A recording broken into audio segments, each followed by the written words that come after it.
Хәзер балалар темабызның сорау-җавап бүлегенә күчик. Шелтернең аппарат һәм программа белән тәэмин ителеше турында без нәрсә аңладык икән? Компьютер шелтеренең техник чараларына нәрсәләр керә?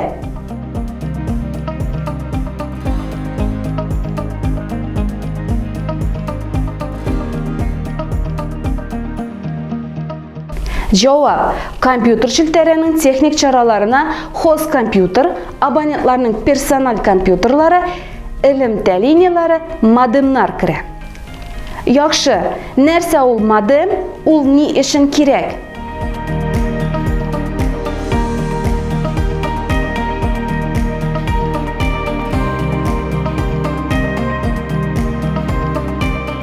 Җавап. Персональ компьютер белән телефон шелтерен тоташтыру өчен аларның эшен җайга салу өчен махсус җайланма таләп ителә. Ул модем дип атала. Модем элемтә каналы ролен телефон линиясе башкарганда кулланыла. Киләсе сорау. Модем эшенең төп характеристикасы булып нинди зурлык санала? Ул нинди берәмлекләрдә үлчәнә?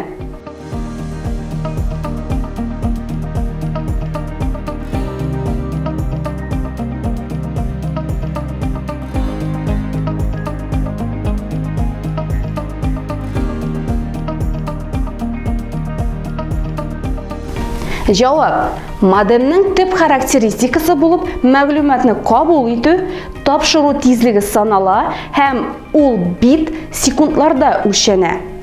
Укучылар, шуның белән дәрес үз тәмам. Киләсе очрашуларга кадәр сау булыгыз.